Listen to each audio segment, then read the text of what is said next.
Ya, oke guys. Assalamualaikum, balik lagi dengan Jaki dan hari ini tanggal 9 Mei ya, pukul 15:42. Gua mau membahas Demas karena di YouTube tadi ada yang komen, "Bang, coba membahas Demas.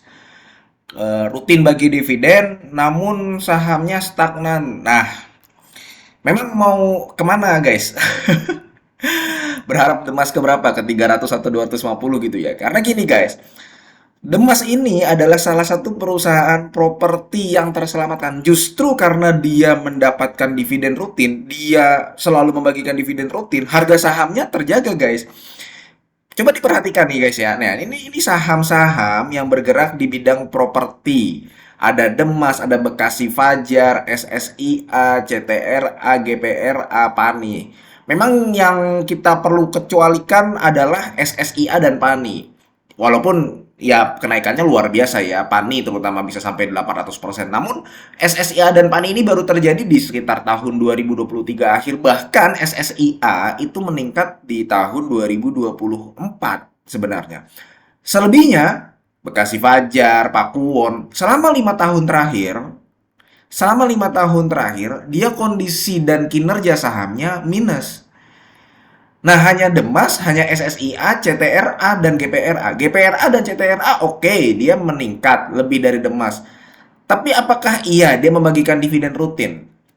Kan itu guys. Nah, jadi kalau misalkan mau mencari perusahaan apa yang bisa dengan tenang meningkatkan aset lu setidaknya 10% per tahun.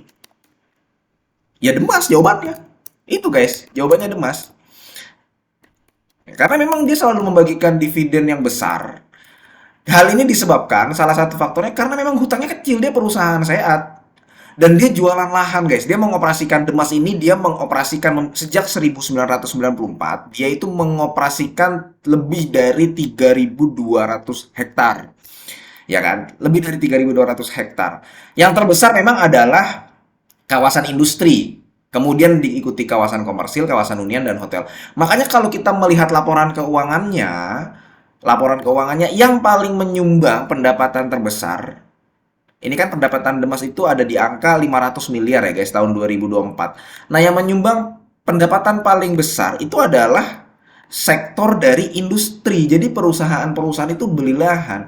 Nah, ini yang membuat si Demas sebenarnya masih prospek ke depannya karena berbeda dengan properti yang dia fokusnya adalah hunian. Kita coba lihat seperti Alam Sutra, Modern Land ya guys ya.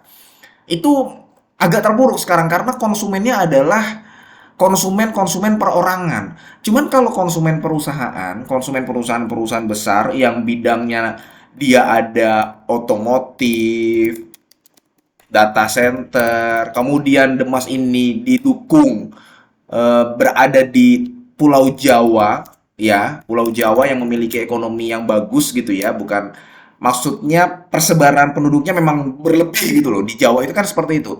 Kemudian dia berada di wilayah Kabupaten Bekasi, Cikarang, yang memiliki akses ke Jakarta sebagai kota metropolitan yang bagus gitu ya. Ya, Demas ini diuntungkan. Maka dari itu sebenarnya kalau menanyakan prospek usaha, Demas masih prospek. Apalagi per kuartal 1 2024 ada Aeon guys. Ini kan harapannya Aeon ini sudah Aeon sebagai pusat perbelanjaan terbesar di Asia Tenggara yang di Cikarang itu sudah di kuartal 1 2024 itu sudah bisa beroperasi karena sudah sejak tahun 2023 kemarin kan untuk pembangunannya. Nah, jadi berangkat dari hal tersebut ya guys, sudah sahamnya yang diinfokan oleh teman-teman ya, sahamnya memang terlihat stagnan. Cuman saham mana yang bisa memberikan dan meningkatkan aset dengan tenang 10% per tahun ya? Jawabannya Demas. Seperti itu guys. Jangan lupa Demas ini berdasarkan laporan keuangan per tanggal 31 Maret 2024 dia masih memiliki tanah yang sedang dikembangkan itu sekitar 5.772 meter persegi, ya.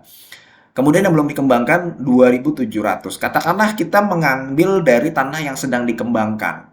Harga per meternya di sana 3 juta. Gua lihat memang di antara 3 juta hingga 7,5 juta. Artinya dalam beberapa tahun ke depan ya, entah 4 tahun, 5 tahun ke depan, dia masih berpotensi mendapatkan pendapatan estimasinya 17 triliun. Ingat ini masih estimasi pendapatan ya guys ya. Estimasi pendapatan. Nah, di antara estimasi pendapatan ini kita lihat net profit marginnya Demas itu masih di angka tinggi loh. 66% guys. Luar biasa. Contoh tahun 2023, dia pendapatannya 1,9 triliun, laba bersihnya 1,2 triliun. Coba bayangkan, perusahaan tambang nggak sebegininya juga, guys. Kecuali mungkin di tahun 2022 pas booming ya. Setahu gua perusahaan tambang itu net profit marginnya itu masih 20%, paling banter 30%, bahkan PTBA aja 15%, guys. Ini sedikit obrolan aja ya, walaupun berbeda sektor, tapi kita melihat setara data, Demas ini sangat sangat apa ya, sangat bagus. Dan apa yang menyebabkan sahamnya itu stagnan? Ya karena gini, memang penjualan lahan itu tidak bisa terus-terusan konsisten. Terkadang di kuartal satu tinggi, kuartal 2 rendah, kuartal 3. Makanya lu kalau ngelihat EPS-nya Demas terkadang rendah kan. Cuman itu tidak membuat si Demas jadi tidak membagikan dividen lebih dari 90% kan rasionya. Sehingga ya bisa dikatakan hampir seluruh laba bersihnya Demas itu akan dibagikan. Nah, sekarang tinggal harga sahamnya mengikuti potensi dividennya biasanya 10%. Coba di tahun 2023 kemarin Demas ya guys. Demas ini membagikan total dividen itu adalah dia kan baginya dua kali. Interim atau interim dan final. Nah, dia dari dividen payout ratio 25, sorry, dari EPS 25 dia membagikan 12-12. Jadi setiap setiap satu membagikan satu kali dividen interim, lu mendapatkan yield ya di atas 6%, di atas 5%. Itu kan dia bagus gitu loh. Dan dalam satu tahun lu mendapatkan 10%. Nah, itulah Demas, guys. Itu yang membuat harga sahamnya stagnan. Kalau dia nggak membagikan dividen, nah nasibnya kayak begini. Nih, kayak begini nasibnya nih. BES, Kija tuh ya, sektor-sektor yang menggarap lahan kemudian menjualnya kepada perusahaan-perusahaan. BSDE aja yang kayak begitu, BSDE guys dalam 5 tahun turun 23%. Betul memang kita kalau investasi saham harus mengetahui kapan masuk kapan keluarnya. Cuman kuncinya Demas di sini. Perusahaan mana, properti mana yang bisa memberikan ketenangan, meningkatkan aset lu setidaknya 10 tahun, 10% dalam 1 tahun? Ya Demas jawabannya. Itu guys, mudah-mudahan video ini bermanfaat dan semoga lu sehat selalu sehingga kita bisa bertemu kembali di video-video selanjutnya. Ini bukan ajakan jual beli. Gua akhir wassalamualaikum warahmatullahi wabarakatuh.